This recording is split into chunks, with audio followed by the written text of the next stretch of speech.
വിജയ് സേതുപതി നായകനെത്തിയ തമിഴ് സിനിമകളിൽ ഒരുപാട് നാളുകൾക്ക് ശേഷം നല്ല അഭിപ്രായങ്ങൾ നേടിയെടുത്ത ഏറ്റവും പുതിയ തമിഴ് സിനിമയാണല്ലോ ക്രൈം ത്രില്ലർ സിനിമ മഹാരാജ. ഇപ്പോഴിതാ വിജയുടെ 50ാമത്തെ സിനിമയുടെ 2ാം ദിവസത്തെ ബോക്സ് ഓഫീസ് എസ്റ്റിമേറ്റ് കളക്ഷനുകൾ പുറത്തു വന്നിരിക്കുകയാണ്. ആദ്യമേ പ്രേക്ഷകരെ അറിയിക്കാനായിട്ടുള്ളത് എല്ലാ മേഖലകളിലും സിനിമയ്ക്ക് കളക്ഷൻ വർധന നേടിയെടുക്കാൻ കഴിഞ്ഞു എന്നാണ്.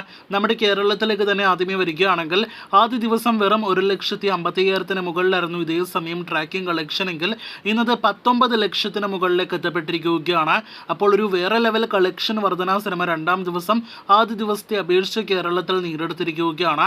അത്രത്തോളം മികച്ച ഫാസ്റ്റ് ഫില്ലിംഗ് ഷോ കൗണ്ടെല്ലാം തന്നെ നേടിയെടുത്ത സിനിമയ്ക്ക് ഇന്ന് 40-50 ലക്ഷം റേഞ്ചിൽ കേരള ഗ്രോസ് ഉണ്ടാകുമെന്ന് പ്രതീക്ഷിക്കുന്നു.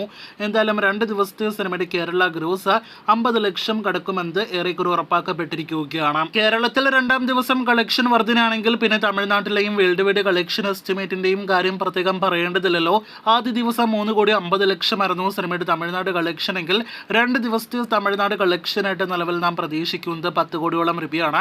അതേസമയം ചിത്രത്തിന്റെ വേൾഡ് വൈഡ് ഗ്രോസ് 20 കോടി രൂപയ്ക്ക് മുകളിലേക്കും എത്തപ്പെടുമെന്ന് പ്രതീക്ഷിക്കുന്നു. അങ്ങനെ ആകെ മൊത്തത്തിൽ നോക്കുകയാണെങ്കിൽ മഹാരാജ എന്ന സിനിമ വളരെ മികച്ച തുടക്കം നേടിയെടുത്തിരിക്കുകയാണ്. തിയേറ്ററുകളിൽ ആദ്യ ദിവസം തന്നെ എല്ലായിടത്തു നിന്നും പോസിറ്റീവ് അഭിപ്രായങ്ങൾ ലഭ്യമായ മഹാരാജയുടെ കൂടുതൽ ബോക്സ് ഓഫീസ് റിപ്പോർട്ടുകൾ കേട്ട് പ്രേക്ഷകർ കാത്തിരിക്കൂ.